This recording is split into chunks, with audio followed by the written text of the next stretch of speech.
మనం లేకపోతే తెలంగాణ ఖాళీ. ఓకే. మన ఆంధ్రోడు లేకపోతే తెలంగాణ ఖాళీ. మీరు సంక్రాంతి చూడండి, మీరు ఒకసారి బైక్ పట్టుకొని సంక్రాంతికి వెళ్ళండి, తెలంగాణ ఖాళీ. ఓకే. అంటే మన వాళ్ళందరిని అట్లా తరిమేయాలి. ఓకే.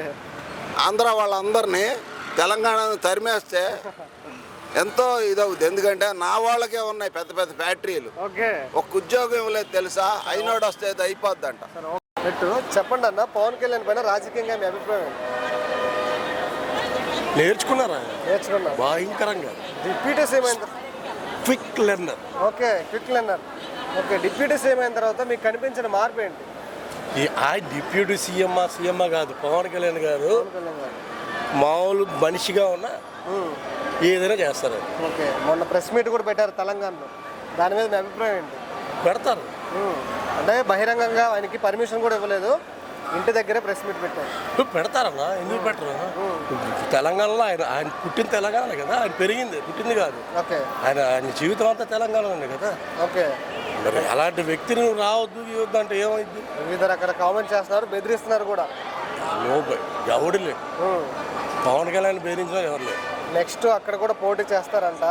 పోటీ చేస్తే ఎంత ప్రభావం చూపించిందంట? ఎక్కడ ఎలా చూపిస్తుందో అక్కడ అలా చూపిస్తుంది అంతే అంటారు. ఒక మాట అన్నారు, ప్రాంతీయ భేదం ఉగ్రవాదం కంటే ప్రమాదకరం అని. దాని మీద కేటీఆర్ గారు కూడా రియాక్ట్ అయ్యారు. తమ్ముడు బ్రదర్, నేను ఒకటి చెప్తాను చూడు, ఏ సమయానికి ఆ రంగులు మార్చుకుని బ్రతికేవాళ్ళు. ఓకే. అక్కడ మనం లేకపోతే తెలంగాణ ఖాళీ. ఓకే. మన ఆంధ్రోడు లేకపోతే తెలంగాణ ఖాళీ. మీరు సంక్రాంతి చూడండి, మీరు ఒకసారి బైక్ పట్టుకొని సంక్రాంతికి వెళ్ళండి, తెలంగాణ ఖాళీ. ఓకే. రంగులు మార్చే వ్యక్తి కాదు పవన్ కళ్యాణ్. అది ఓకే అన్న. మరి ఇప్పుడు ఆయన ఏమంటున్నారంటే, నువ్వు బీజేపీ దగ్గర డబ్బులు తీసుకొని తెలంగాణ నాశనాన్ని కోరుకుంటూ తెలంగాణ ప్రజల్ని రెచ్చగొడతావు అనేసి అంటున్నారు. అబద్ధాలు. వాళ్ళకు కూడా తెలుసు, మరి వాళ్ళు డబ్బులు తీసుకుని ఈ మాట చెప్పాలి కదా. ఓకే. ఓకే అన్న, ఓవరాల్ గా పవన్ కళ్యాణ్ గారి గురించి ఒక మాట చెప్పాలంటే జై పవర్ స్టార్. మీ అభిప్రాయం ఏంటి? ఏం లేదు బాబు, ఇదంతా డబ్బులు సంపాదించుకోవడానికి వచ్చారు వాళ్ళ అన్నయ్య కానీ ఈయన కానీ. అవునా? ఆంధ్రప్రదేశ్లో తెలంగాణలో అన్ని థియేటర్లు ఆ డబ్బులతోటే తీసుకున్నారు లీజ్కి. ఓకే.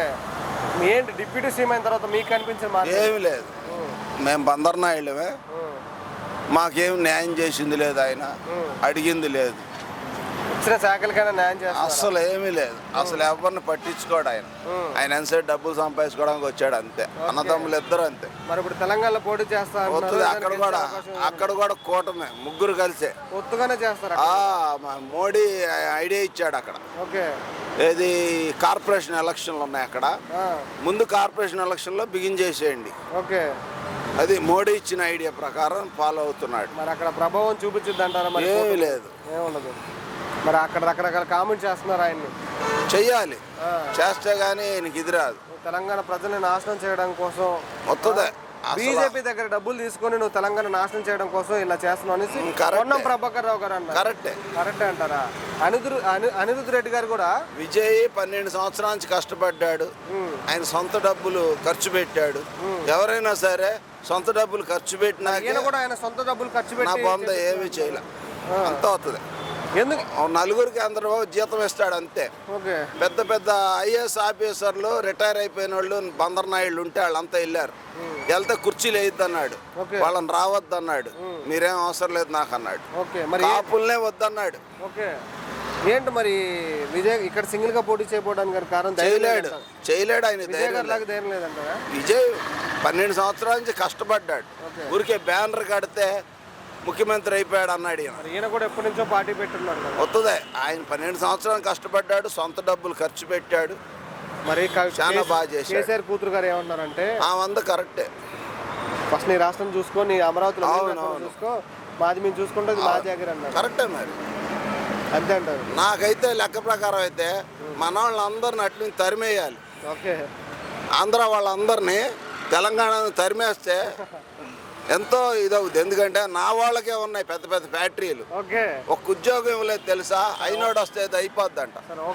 మా బందర్నాయుడులో మమ్మల్ని రానివ్వరు.